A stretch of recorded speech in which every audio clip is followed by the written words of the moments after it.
Chico, é um prazer falar contigo. Percebo Obrigado, que você querido. fala e valoriza muito a tecnologia no campo, né? E recentemente eu estava acompanhando uns estudos que mostram a pirâmide ali dos produtores rurais, aqueles que estão no topo da pirâmide, que têm acesso total à tecnologia, e depois essa tecnologia vai se esvaindo conforme vai se diminuindo o tamanho da propriedade e dessa produção. Então, médios produtores com um pouco menos de acesso e os pequenos produtores com pouco ou quase nenhum acesso. E isso passa muito também pelos assentados, aqueles que em algum momento fizeram parte de movimentos como o Movimento Sem Terra, que em determinado momento tiveram acesso a essa terra e que muitos deles acabam nem permanecendo porque não conseguem utilizar a tecnologia para fazer essa terra produzir. Eu queria entender de você de que forma que o acesso à tecnologia passa por política pública e se isso de fato é um problema considerado grave nesse momento aqui no país. Ô Evandro, é uma excelente questão, é das que eu mais gosto de conversar, porque mexe com avanço tecnológico. Exatamente. Né? Quando me pergunto qual a crítica que você pode fazer, a principal delas, ao agronegócio do Brasil, eu respondo na lata. A dificuldade, o grande problema nosso é a exclusão tecnológica. Sim. Milhares ou milhões de agricultores, não é só pequenos não, né? Não conseguem, ou porque não tem capacidade, ou porque não tem recurso, ou porque são obtusos, né? Se tornaram envelhecidos e eles caem fora do mercado, eles não entram no ciclo da tecnologia. Segundo o censo agropecuário do IBGE, nós temos 5 milhões de estabelecimentos rurais. Quem que toca a agricultura do Brasil em 90%, para arredondar os números, são 500 mil. Então 500 mil estão no ciclo da produção da tecnologia. Pontinha. Agora, não é só grande não. Os grandes são 30 mil aproximadamente. Então tem muita gente que é pequeno, mas está no ciclo, está nos 500 mil. Por quê? Está produzindo peixe, está produzindo flor. Hoje a tecnologia, ela permite você ser pequeno e oferir renda. Coisa que no passado não dava, você precisava ter muita terra. Lá em Piracicaba, né, que eu estudei, que é uma escola muito tradicional, naquela época, e faz tempo que falou aí. Vamos dar um nome dela, Escola Superior de Agricultura Luiz Queiroz, perto da sua Rio das Pedras. Sim, claro, uma referência lá, né?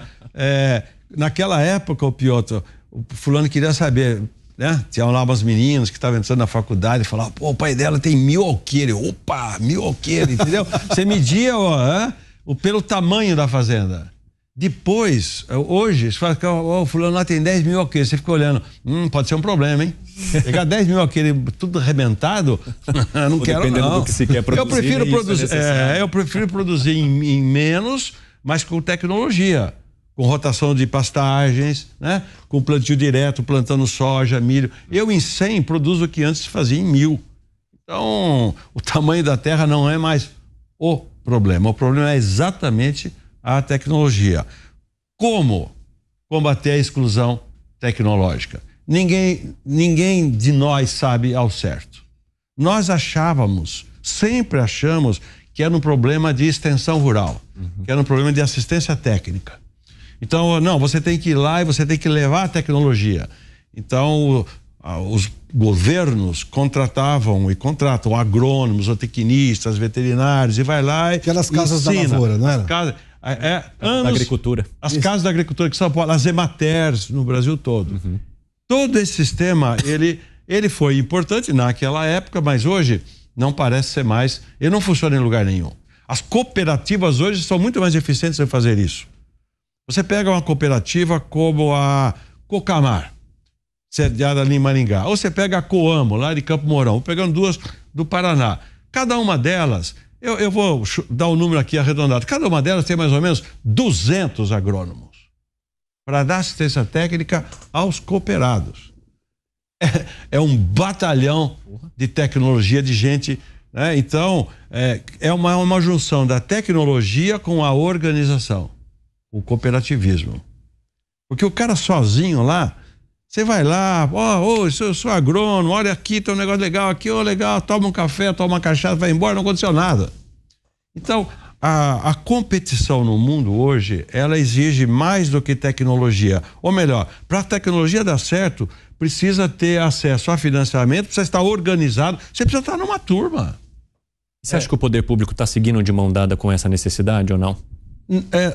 Não. A necessidade está lá na frente, ele está correndo atrás, olhando assim. Então, mas o poder público não sabe o que fazer. E eu vou responder uma coisa aqui, talvez eu erre no que eu estou já pensando. para falar. O poder público, ele não é mais tão importante como era antes. Vem cá. Mas isso é fruto de sociedades organizadas. Então. Isso é positivo, as cooperativas. Né? Exatamente, eu falei das cooperativas, não tem nada a ver com o poder público. Quem está fazendo isso são as cooperativas. Sim. Eu conheço outras experiências que são grupos de agricultores. Você pega, a Carol está aqui, e ela sabe disso mais do que eu.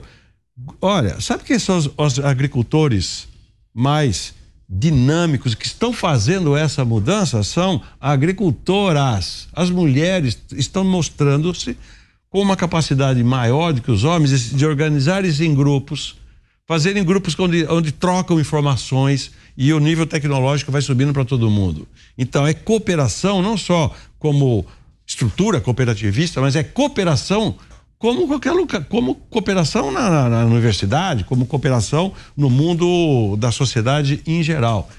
É o governo que tem que fazer isso. Isso leva um perigo enorme. O governo sempre tenta manipular as pessoas quando faz isso. Mas o papel do governo seria, então, por exemplo, fornecer um plano como o Plano Safra e oferecer esse crédito aos produtores? Isso seria o que cabe ao lugar dele? Porque o que me chama a atenção é, se a agricultura é tão importante, se ela que faz com que a nossa economia de alguma forma se mantenha da forma como está e que coloque o Brasil nesse patamar que o Piotr mencionou no início da entrevista, não passa a ser um interesse público também incentivar cada vez mais, então, que se tenha cooperativas ou que esses produtores se organizem, enfim, de alguma forma olhar para isso e ver a qualidade que isso tem e colocar a mão, mas não num sentido de interferir, mas de impulsionar?